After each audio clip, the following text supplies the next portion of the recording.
Today, the latest weapons, coupled with the fighting skill of the American soldier, stand ready, on the alert all over the world to defend this country, you, the American people, against aggression. This is The Big Picture, an official television report to the nation from the United States Army. Now, to show you part of the big picture, here is Sergeant Stuart Queen. On August 16th, 1898, 4 days after Hawaii became a part of our nation, the United States Army became an important part of the island community. Since then, under the impact of 2 world wars and the Korean conflict, the Army in Hawaii has expanded enormously. Today, the Hawaiian Islands represent a multi-million-dollar base of operations for American defense forces in the Pacific Ocean area, as we will see as we look in on the life of the soldier in Hawaii.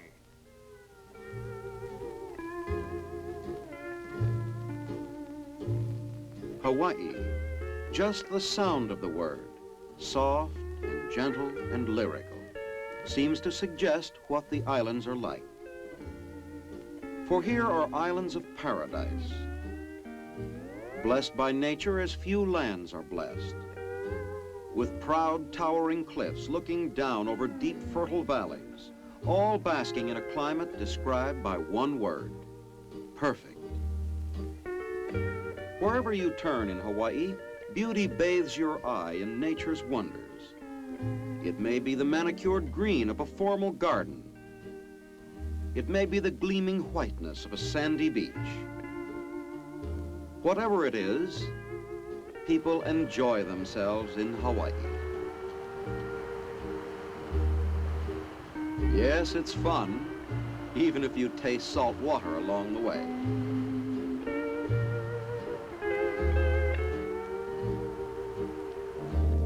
Thousands of tourists come to Hawaii each year. At Honolulu, they are met in the traditional Hawaiian fashion.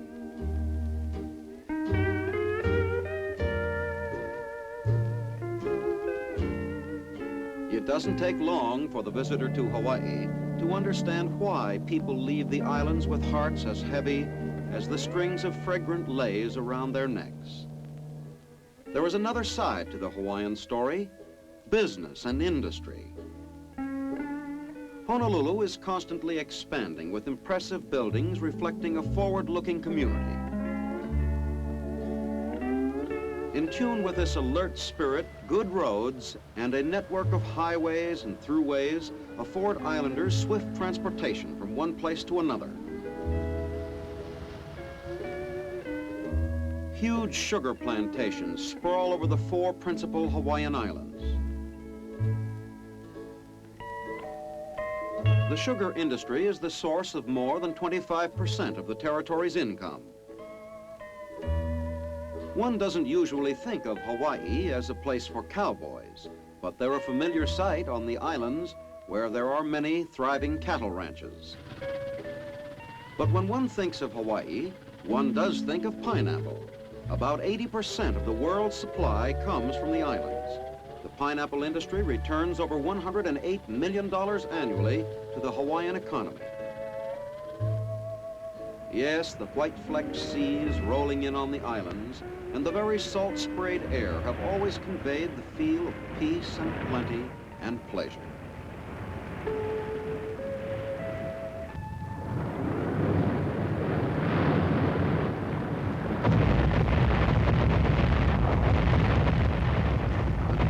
A certain Sunday, Americans will never forget.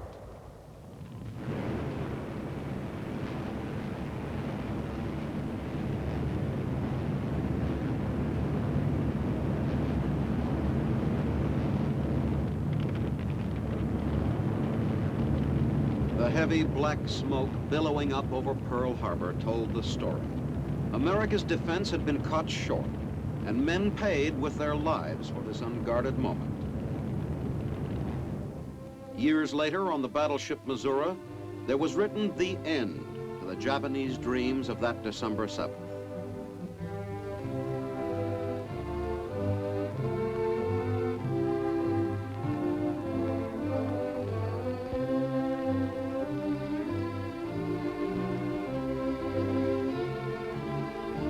Japanese cameramen were among those present to record the evidence that America, caught with her defenses down, had rallied to victory.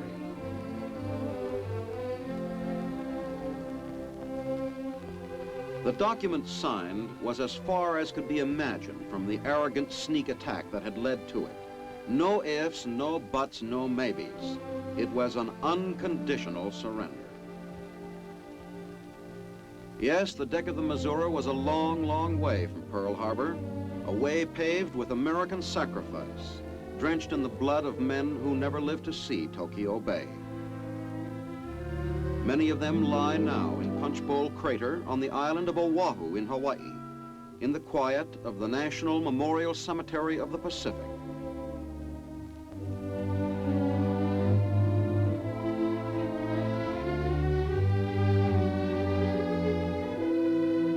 In Hawaii, they are especially revered for what they have done in the past. The line after line of grave markers gleaming in the sun serve also as a lesson to the future. And that lesson is, be prepared. Having learned the hard way, America now maintains a hard-hitting military force in Hawaii, always on the alert, always ready for any emergency.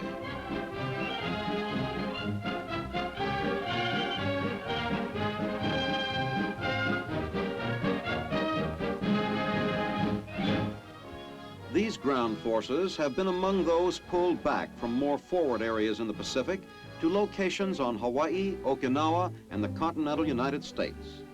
In the event of a sudden emergency, from Hawaii and Okinawa, as well as the continental United States, powerful ground forces can be airlifted quickly to any trouble spot. Hub of the Army defense activities is at Fort Shafter on the outskirts of Honolulu.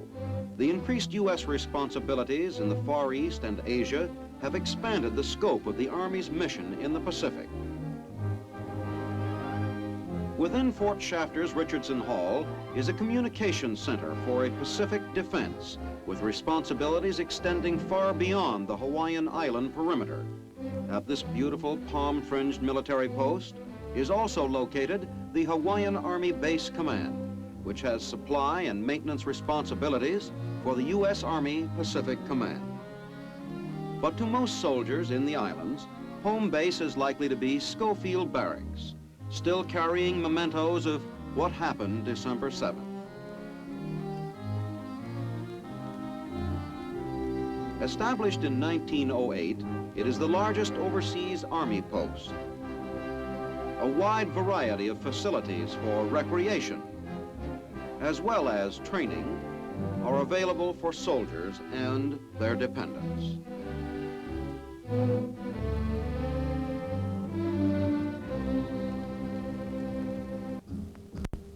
Schofield is the home of the famous 25th Infantry Division, the Tropic Lightning outfit. The 25th was stationed in Hawaii when the Japanese attacked and went on to fight many valiant battles in World War II and Korea. On August 20th, 1954, after 4 years of duty and 10 campaigns in Korea, the division was ordered back to its original home in Schofield Barracks. Into Honolulu Harbor, past the landmark of the Aloha Tower, steamed the troop ship. The division had been away a long time, and the welcome was, well, just the sort of warm welcome Hawaii is famous for.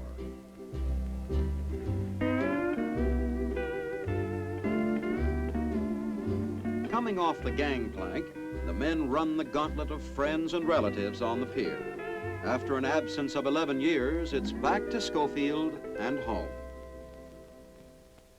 The 25th Division is composed of some very renowned regiments. The Wolfhounds of the 27th Infantry, the 14th Infantry Regiment, known as the Golden Dragons, and the 35th Infantry, the Cacti Regiment. 3 battle-toughened regiments at the heart of the fighting 25th, the pride of Hawaii.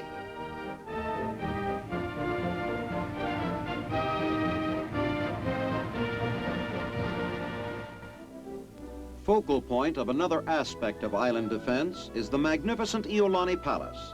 In an interview with Governor Samuel Wilder King, the role of the National Guard in the defense picture of the islands is spelled out. Yes, sir.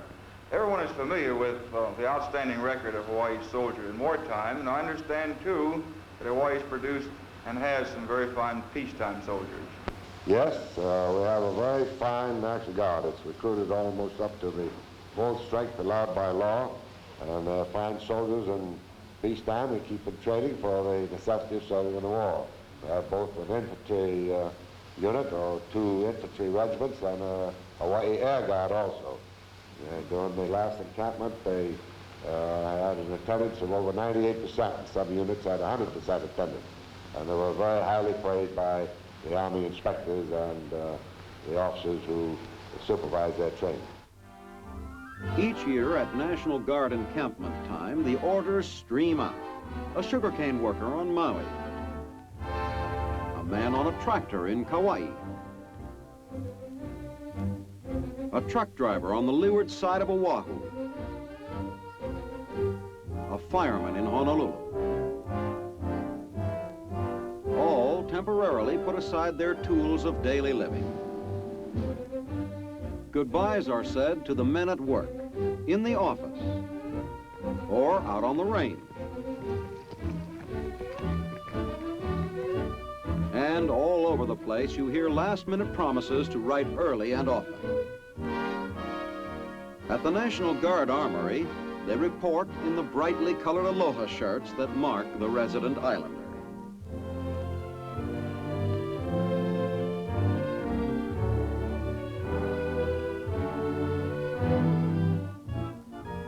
And come out wearing the uniform of their country.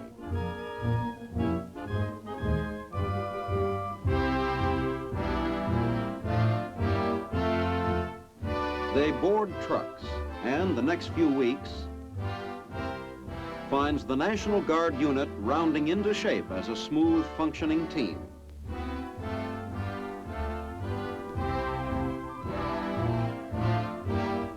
The active duty period for the National Guard is climaxed by a traditional pass and review.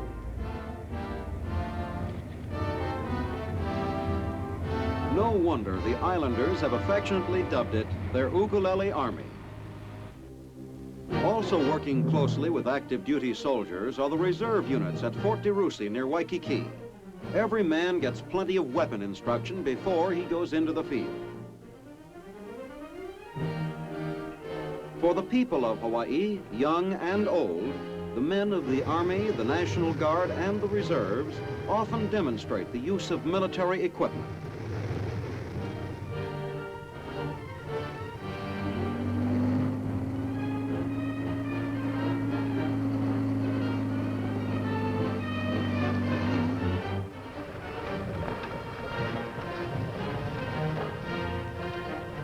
The younger element really gets a bang out of it.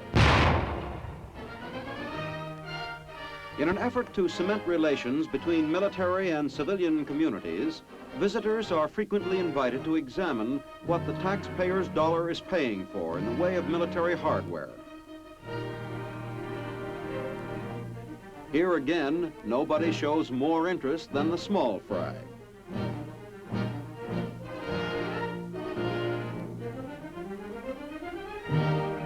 Rare is the boy who will miss an opportunity to clamber aboard a real tank and see what makes it tick. It's great fun for the kids and adds up to even more friendly relations with combat troops stationed in Hawaii. Combat troops are not the whole story in the modern military establishment. Tripler General Hospital, one of the finest institutions in the Army medical system, is located on a hilltop overlooking the city of Honolulu. Throughout the huge hospital, you can see signs of busy activity. It may be emergency surgery, or perhaps a young man is being carefully lowered into a physical therapy bath.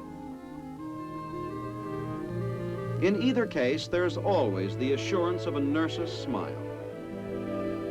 On the open porch, another nurse walks along with a patient, as he tries to get the hang of crutches and does very well at it. Arts and crafts help keep a mind away from brooding. And in the mess hall, the meals are a morale builder too. No doubles in potatoes for you, Sergeant, but the green salad's fine. Children of servicemen depend on the nurses too.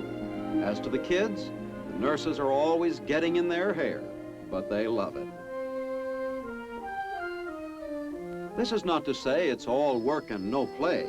A telephone call often means a date. And a date can mean a top-down drive along a breezy shoreline. There are plenty of places to just stop, look, and listen to the crashing of waves onto the beach below.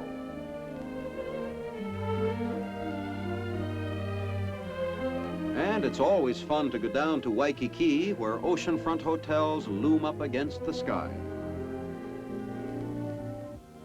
Plenty of surfboards are available. What better idea than to paddle out and catch a few waves? Riding these babies over Waikiki waves is a lot like hanging on to an ornery bronc. But a lot of men like to spend off-duty hours in a more relaxed way. A bull session under some palm trees, gently waving in the breeze, is their idea, more or less, of heaven. Other islands of the Hawaiian group are sometimes visited. Only a short flight away is the airport at Hilo, Hawaii, where off-duty servicemen and women see what life is like away from Honolulu. As they pause by a mountain waterfall, they realize the natural splendor of the islands is reflected everywhere. Hot dogs over a fire. What an appetite that bracing mountain air gives you.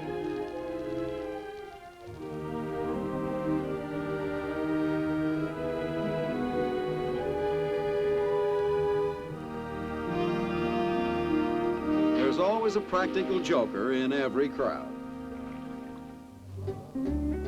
As afternoon draws to a close, it's around the uke for a little harmonizing. A Hawaiian-born soldier teaches the girls how to shake a little. When they show the Hawaii version of rock and roll, they'll be the life of the party back in the States.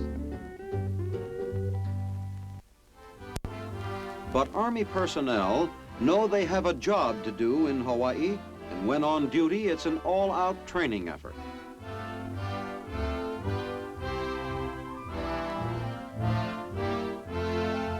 Close-quarter bayonet training is stressed under guidance of World War II and Korean combat veterans. Again and again, the men practice with rifle butt and bayonet until the crisp motions are second nature. The soldier gets his share, too, of hour after hour on the hot, baking ground of the rifle range. It's ready on the right, ready on the left, ready on the firing line.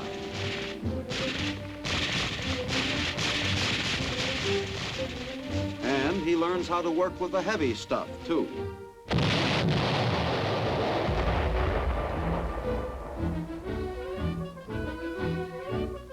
But what do you do in the infantry? You don't spend your time swimming at Waikiki, that's for sure. You pound it out mile after mile on dusty side roads, on mountain trails. Sometimes even up into the snow-covered slopes of Mauna Kea. And now and then something special comes up, the climax to weeks of planning and tough conditioning. A field maneuver. Off in a remote area, tents are set up after a day's march.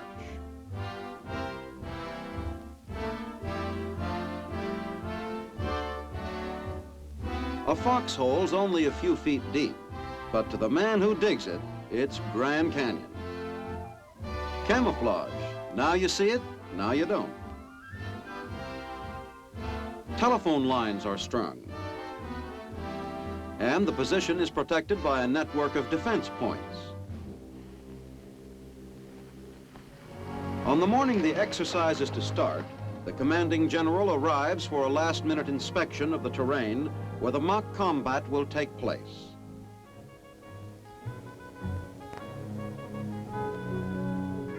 Meanwhile, the men are given a briefing, and within minutes, on a nearby hill, platoon officers receive instructions. Let's go over the main points once more. Lieutenant Payne, your first platoon's zone of action is limited on the right by that row of trees in the draw, and on the left by that scar on the hill.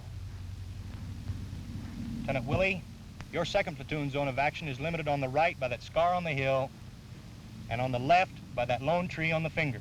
All right, sir. Lieutenant Ebasagawa, your third platoon will be in reserve and will be prepared for employment in the zone of either assault platoon. Lieutenant Welch, your fourth platoon fire plan has been approved and ready for action. Keep that mortar fire ready to go upon request. Now, are there any questions? Sir, I don't like the looks of those woods down there on my left. You think you can get me some mortar fire down there? You'll have the mortar fire. All right, sir, thank you. Okay, platoon leaders, move out. Prepare your platoons for action on my word.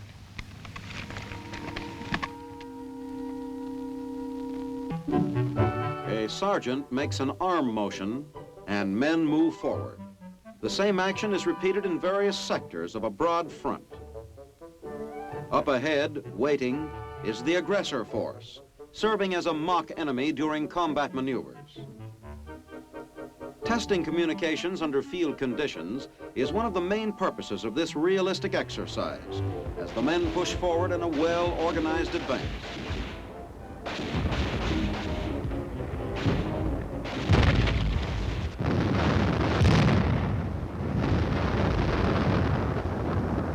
Under cover of a simulated artillery barrage, supported by tanks, the infantry continues to push ahead.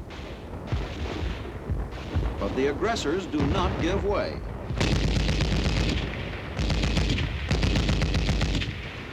The enemy is now within range of small arms fire.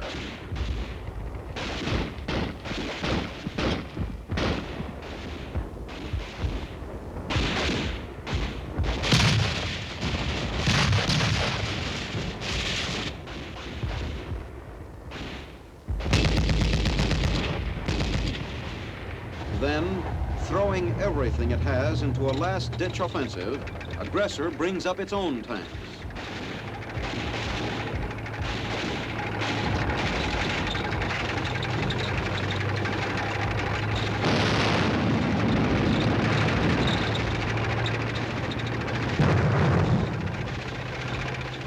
The tanks are spotted by forward observers.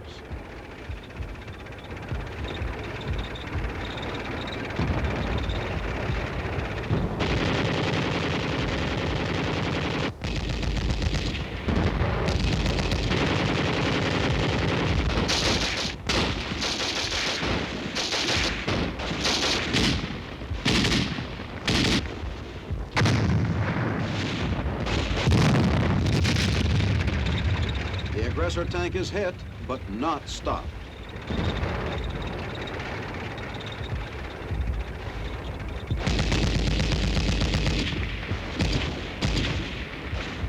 Medics get valuable training in removing simulated casualties from the front line.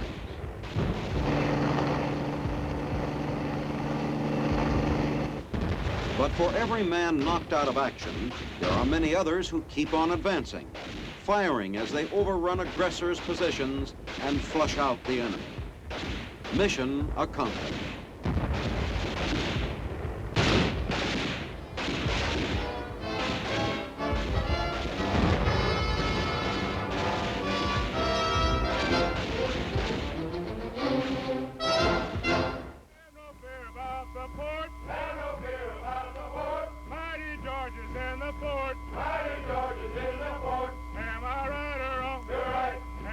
The maneuver is over now, and the men start the long hike back.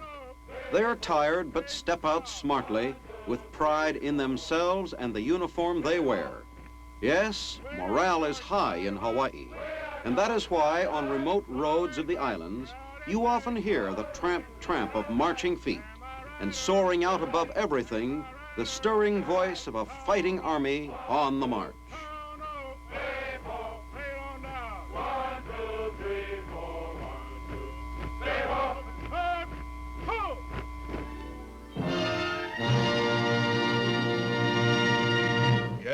Hawaii, the crossroads of the Pacific, has proven its value again and again as a bastion of defense for the freedom-loving nations of the world. This is Sergeant Stuart Queen, inviting you to be with us again next week for another look at your Army in action on The Big Picture. The Big Picture is a weekly television report to the nation on the activities of the Army at home and overseas. Produced by the Army Pictorial Center, presented by the United States Army in cooperation with this station. You too can be an important part of the big picture. You can proudly serve with the best equipped, the best trained, the best fighting team in the world today, the United States Army.